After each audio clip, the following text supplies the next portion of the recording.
Hey guys, it's Lindsay again. Second video. Somebody said, how come you don't show your face? Well, I'm not that good yet at filming, so I decided to bring a picture that's me in the river somewhere. Okay, that's enough of that. So what I wanted to do was, because in the last video we kind of got cut off quickly because my picture wouldn't dry. So what I wanted to do was end up getting to this place and then kind of show you what I do with colored pencil a little bit. So I'm going to very quickly not step it out with pencil and then pen. I'm just going to go do it in pen really quick, some watercolor, and then get to the colored pencil part because I just kind of want to show you guys how to do that. So like I said in the last video, because I've been doing this for umpteen years, I can just go ahead and do this without a pencil. You guys definitely are probably going to want to try lining it with a pencil first and then going over it with pen. But I'm just drawing circles, 2 of them here, and then another one off to the side. Maybe if I can put that there. There you go. And like we did in the last one, because my pens on watercolor paper don't work the best. They get caught in all the little ridges, so I kind of like to overlap a little bit and do double lines. Also, it gives it some personality and character. So it's just 1, 2, 3 circles is all that is.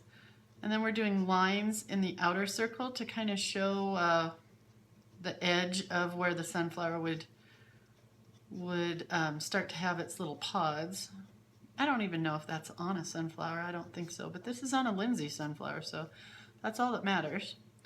Then I did some little tick marks, what I call tick marks, or little slash lines or whatever, to just show some shadowing real fast kind of in there.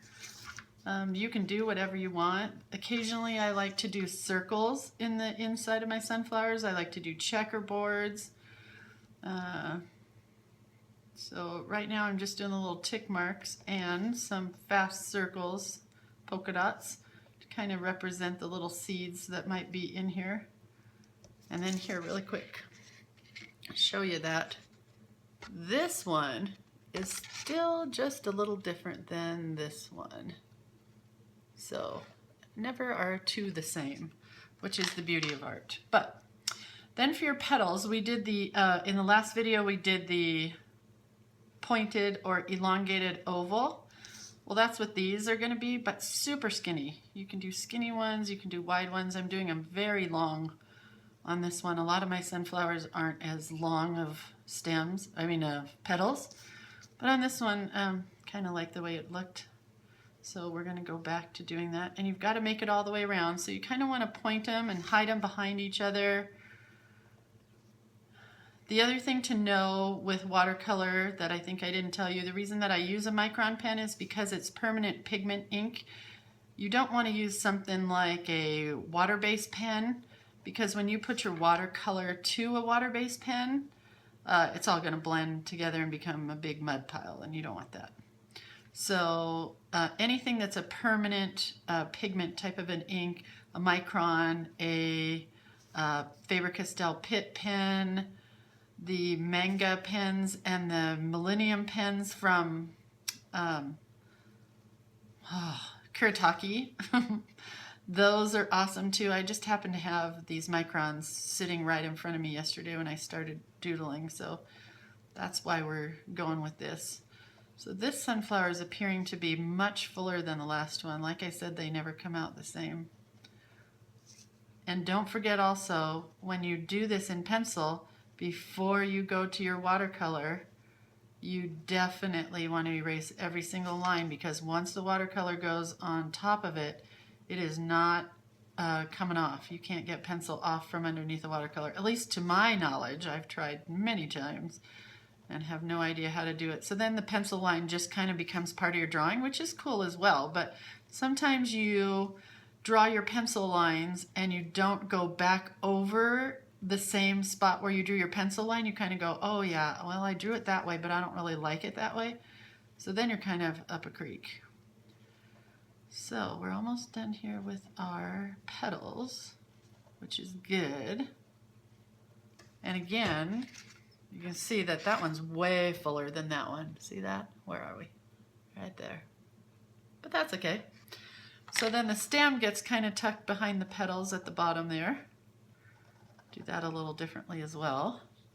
And the leaf, I just came up off of the stem and added an elongated pointed oval for my leaf on that side.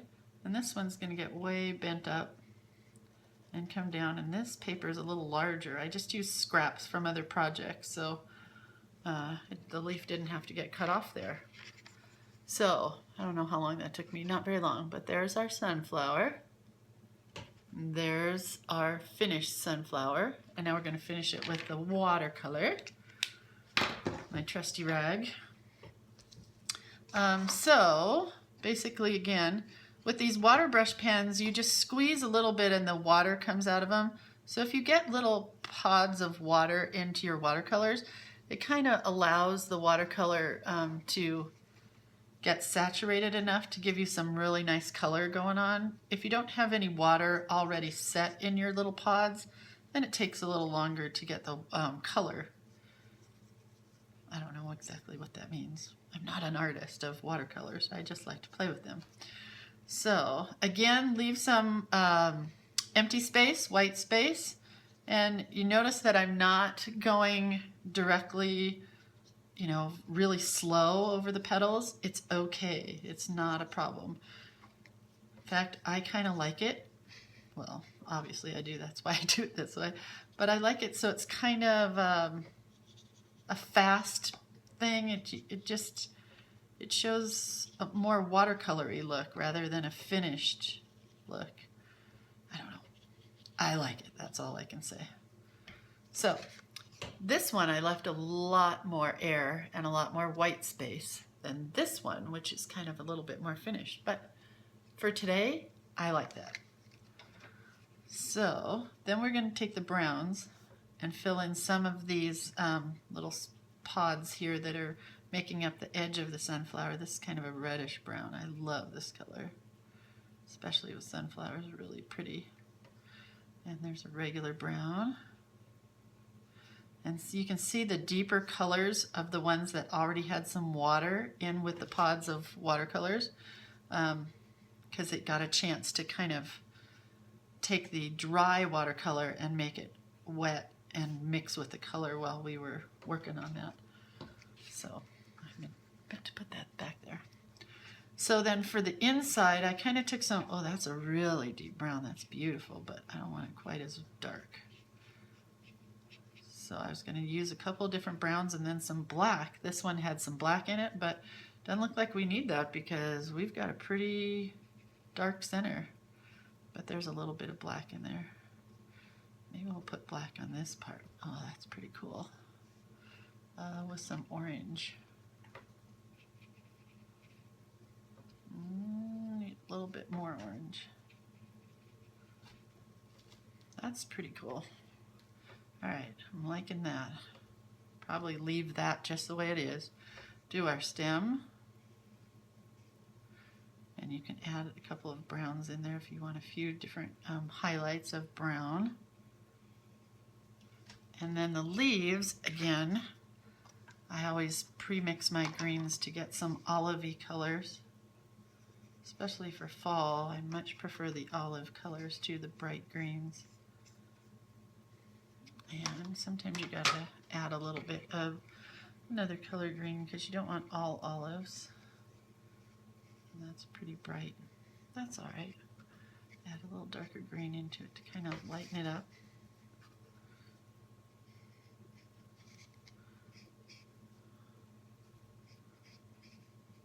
And just go back.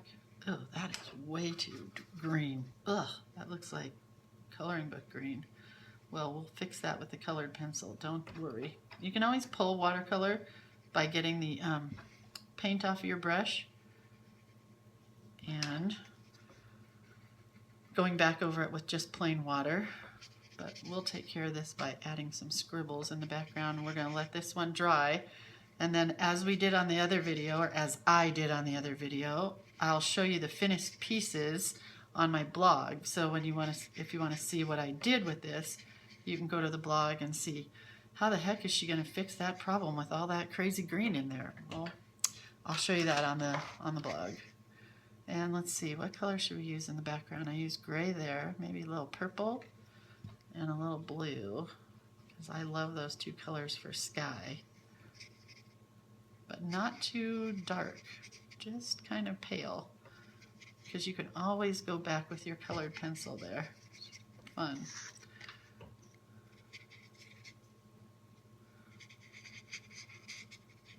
Just a little bit of highlight around the edges. Oh, that's too dark. Get the paint off your brush and pull it off. I feel a little like Bob Ross. Okay, anyway, there's the comedy coming through. Alright, so I think that's good. Maybe a little purple down here. Alright, that's a happy sunflower. Thank you to Bob Ross. So, there's that. All done. We're going to let that dry over here, and I'll finish it and post that on the blog. So what I really wanted to show you guys is how to take the pencils and do some scribblies. So first of all, there's what it looks like before, because this is yellow and light, and it may be kind of hard to see some of this, so oh, this lead is going to break. Here's a tip. Don't ever drop your colored pencils. Once you drop them, the lead breaks on the inside, and pretty much their history. You can't ever get them to sharpen. They just keep, have you ever had that happen? You sharpen a pencil and it just keeps sharpening and sharpening and sharpening, and you never get it to a point. Well, that's because of the fact that you or somebody before you dropped that pencil, and the lead broke on the inside, and once it breaks, you cannot fix it. Alright, so we're just scribbling a little bit here. Going to add some more detail into this center part. I kind of love that. And you don't have to do all of it, just some of it. Go over some of these lines with your color pencils to bring out the brightness. Maybe do some highlights with other colors in there. Green is super cool in with brown, because it is a live plant, so you know it's got some, well, there's some of the detail. I'm going to do the leaves next, and you'll be able to see those really well. So I'm just going to take and do some highlight lines with the greens. And I love, love, love the way the detail ends up being with the colors. Colored pencil on top of watercolor is fabulous. Not that color. Not that one either. Try a lighter one. That turned out to be darker. Guess we'll just go back to this. So you can see all those pretty line marks in there. Take your stem and add some. Here's where we can fix that part on the other one by just going over it with a pencil. And some scribbles down at the bottom there to show that there's other plant life going on. This doesn't require as much colored pencil as like that pumpkin that we did the other day. It's still really pretty. So almost done. Just add some yellow in the background.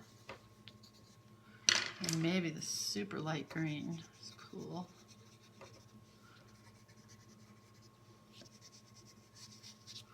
So not much, oh let's see, one more. Not much of anything really in the background, because the gray is there and it really shows a lot. And again, I might do some stitching, or on this one too, glitter. I think we may glitter it. And let's give this a little cross hatching. And I think that's done. So that's it. Check my blog, lindsayostrom.blogspot.com. And you can also follow me on Instagram, because I post this stuff as I draw it. So on Instagram it's Lindsay Ostrom. Gee, I'm on Facebook. I'm pretty much everywhere there's social media. I'm kind of a social media aholic, my husband says.